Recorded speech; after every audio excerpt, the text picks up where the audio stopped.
Hi guys! Welcome po sa Encourage 888. Ang reading na ito ay para sa entertainment at personal na reflection lamang. So gamitin lamang po yung mga mensaheng tutugma sa iyong situation.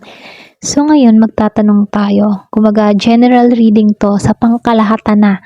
So ngayon itatanong natin, sino ba yung taong hindi mapakali? Okay? Dahil sa'yo. Okay? Alamin natin, sino ba yung taong hindi napapakali sa'yo? Lalo na kapag nasisilayan ka, nakikita ka or something na kinakabahan pag nandyan ka. Sino ba yun? Excuse me po. Sino tong tao na to? Meron ba? Meron bang hindi mapakali sa'yo? So, titingnan natin kung ano yung sasabihin ng card. So, piliin nyo lang yung tutugma sa inyong situation ha, kasi hindi naman po halos lahat ay makaka-resonate dito. Ayan, maraming salamat po. Give me the message. Sino ba tong taong hindi mapakali sa'yo? Kung hindi mapakali, pwedeng may atraso, no? Ayan, so tingnan natin ngayon kung sino ba siya. So, may King of Wands. So, 8 of Swords. 4 of Cups. Yung iba sa inyo, no, pwedeng meron kang kadiling dito na fire sign, Aries, Leo, Sagittarius, meron ding Gemini, Libra, and Aquarius. Or pwede rin ikaw yung fire sign dito, okay? So, meron din ako nakikitang water sign, Scorpio, Cancer, and Pisces. Malakas yung Aries dito.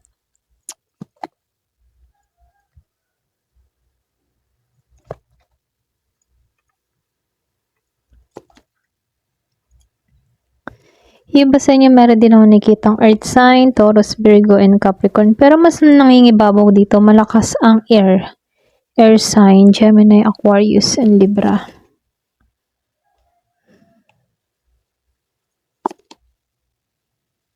Sino bang hindi mapakali sa'yo? Lumabas si Ace of Cups sa huli. Okay.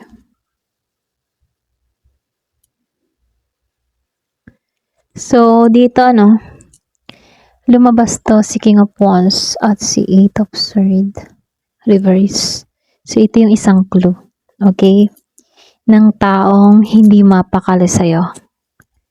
Malakas dito yung air sign, Gemini, Libra, and Aquarius. Meron ding fire sign ha.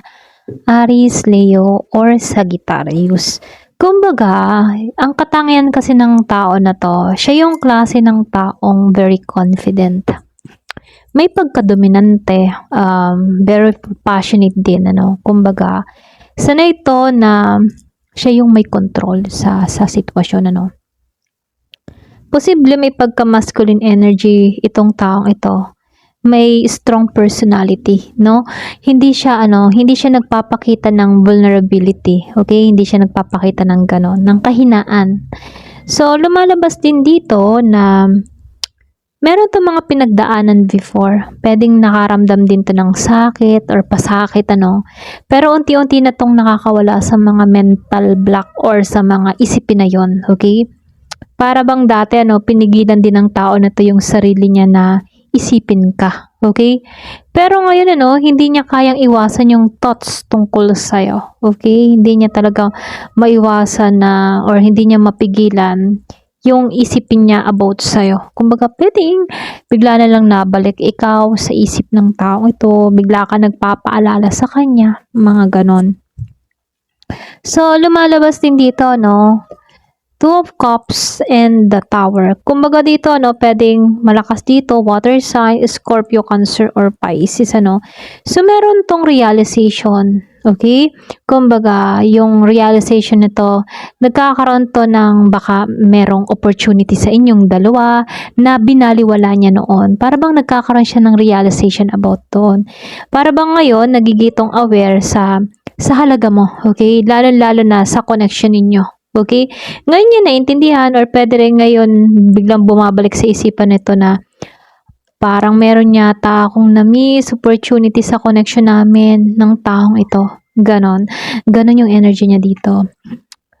Ganon pa man, lumabas itong si Tower. Talagang bigla ang realization yung nangyari sa taong ito. Nagkaroon to ng emotional shock sa iyo, okay? Ito din yung malaking dahilan kung bakit hindi siya mapakali, okay? Na-shock siya. Puwedeng meron 'tong nabalitaan sa'yo na nagpa-shock sa kanya, para bang may nangyari or may nalaman siyang pagbabago at nagkaroon 'to ng perspective about sa'yo, okay? Bagong pangunawa, bagong, opinyon about sa'yo, okay? Para bang hindi niya din inaasahan, eh. Kung ano man yung mga nangyari sa'yo 'no, ikinabigla. Merong nabigla ditong tao sa'yo, okay? Hindi niya inaasahan yung nangyayari. Puwedeng lumago ka, merong pagbabago nangyari sa'yo or puwedeng nagbago ka, okay? So, dito 'no, malakas dito yung water and air sign, Gemini, Libra, or Aquarius. Then, meron din ako nakikitang water sign, Scorpio, Cancer, or Pisces. So, dito ano, lumalabas kasi dito, strong kasi yung card na 'to. Very ano siya, curious sa'yo, okay? Hindi man 'to direkta na nakikita ka, hindi ito direktang communication about sa'yo, pero lumalabas ano, curious, puwedeng observe, nag-o-observe. Excuse me po, ayan, nasamid ako, pasensya na po. Kumbaga para bang, inaalam niya kung ano ba yung ginagawa mo ngayon, gano'n. O may mga tanong siya tungkol sa'yo pero ayaw niyang diretsahang magtanong, okay? Meron siyang emotional softness dito 'no, para bang may feelings pa rin siya. Meron siyang desire na mag-approach ng mas gentle, ganyan. Maaari ring may gusto siyang sabihin pero nahihiya sa'yo, nahihiya. Hindi kasi alam ng tao na 'to kung paano ba sisimulan, okay? Nahihiya, may pagkamahiyain, ganyan. So, lumalabas ano, 8 of Wands and the Sun reverse. Kumbaga sa 8 of Wands ano, mabilis kasi yung energy dito. Kapag kasi nag-decide siyang kumilos, biglaan yung communication. Or puwede rin biglaan yung movements na mangyari. Malakas yung fire sign, Aries, Leo, or Sagittarius. Para bang matagal niyang iniisip ito. Tapos isang araw biglang may action. Ganon. Ganon yung energy niya. Talaga nag-iisip siya ha. Kumbaga, hindi siya totoong masaya rito sa current situation niya. Merong mga pinagdadaanan. Para bang merong feeling sa kanya na may kulang sa buhay niya. Pwedeng disappointment or pwedeng insecurity, okay? Kahit mukhang okay siya externally, may hindi siya makuhang peace of mind. Ganun. Hindi niya matagpuan yung kapayapaan ng isipan niya, okay? Pakaramdam niya talagang, alam mo yun, may kulang pa talaga sa buhay niya. Ganun. Kaya lumalabas dito, malakas yung Aries dito. Meron din nung nakikitang water sign dito, Scorpio, Cancer, or Pisces. Ano? Dito lumalabas kasi yung problema. Kumbaga, may ano to eh, ma-pride talaga. Meron kang person na ma-pride, very control. Ayaw niyang mawala ng control sa sitwasyon, ano. Maring matigas din ang ulo at hirap umamin na naapektuhan siya. Okay? Kaya dito, lumalabas, nagkaroon siya ng clarity dito para bang dati maraming possibility, maraming distraction. Pero ngayon, mas nakikita niya kung ano ba talaga yung gusto niya. Okay? Alam niya na dito kung ano ba yung gusto niyang piliin. Alam niya na dito kung ano ba yung gusto niyang tahakin. So, dito, lumabas si Two of Swords and the Two of Cups. So, meron ako nakitang Earth sign, Gemini, Aquarius, and Libra, and the water sign, Scorpio, Cancer, and Pisces. Hindi niya kayang manatiling undecided dito, no? Kasi may mga bagay na dapat talagang harapin niya dito. Or may mga bagay na dapat niya talagang pagdesisyonan. Yun yung nakikita ko dito.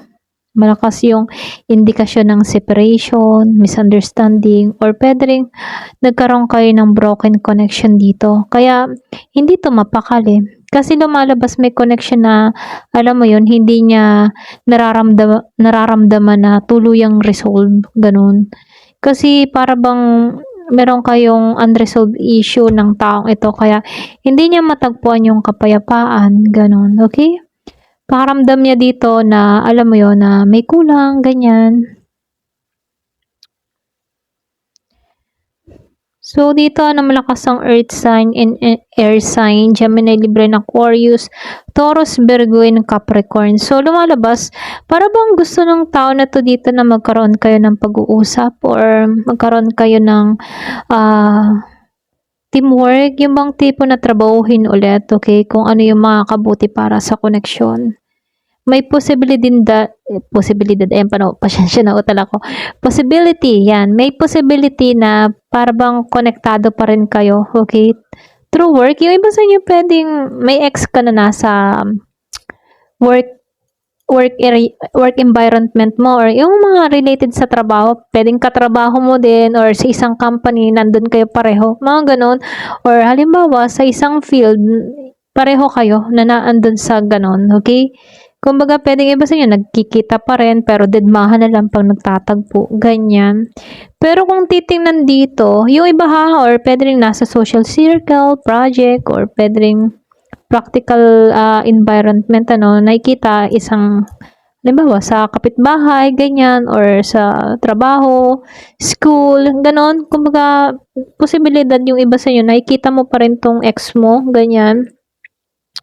Pero ganun pa man gusto ng tao na to na mag-usap kayo. Pero nakikita ko dito, pwedeng iba siya, nagkikita kayo pero didmahan na lang or tahimik ka lang, ganun.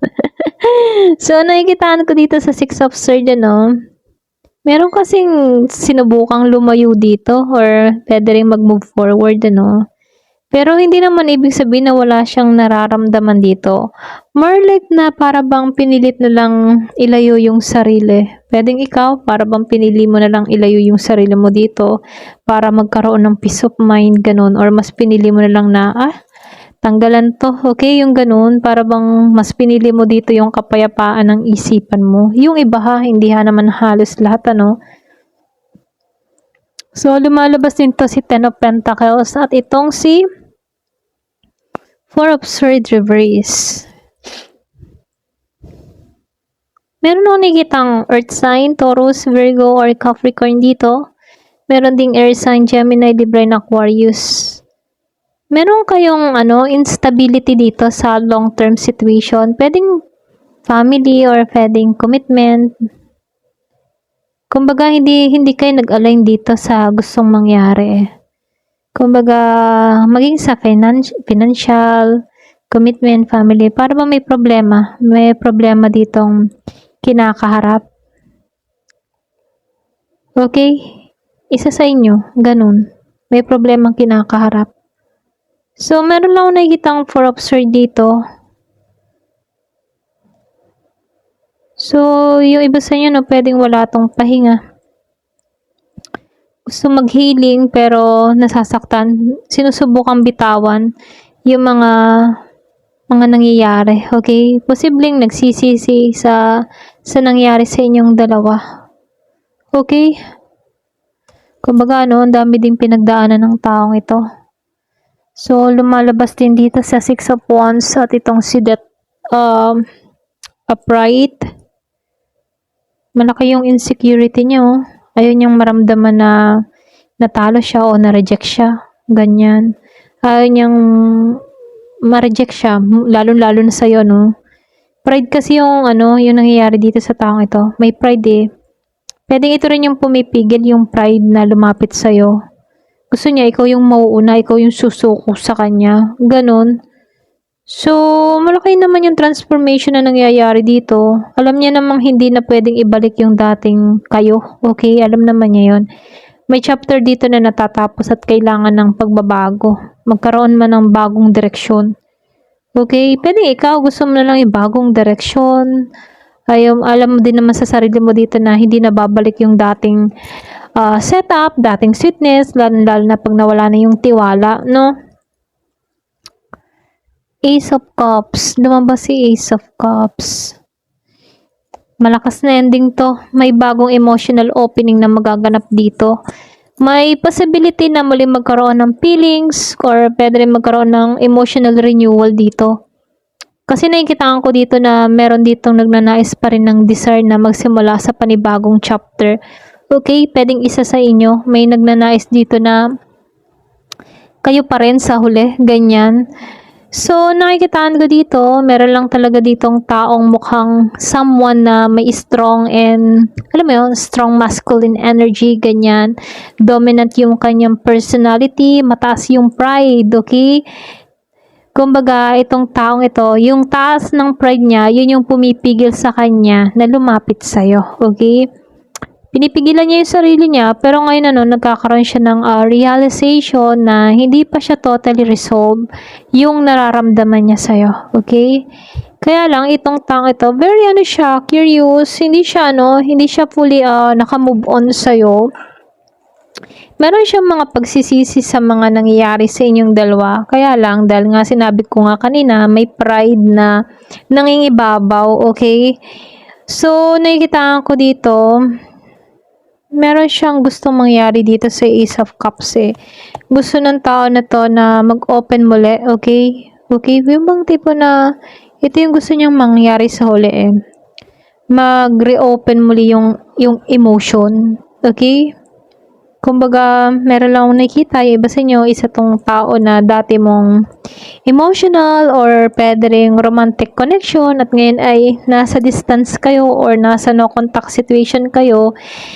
Ayan, so ito lang nakikita ko, hindi naman to bago, so malakas dito ay yung ex, okay? Kung may ex ka. Ayun, ito lang nakikita ko. Ayan, thank you for watching, love and peace. So comment ka kung nakarelate ka. Ayan, salamat po.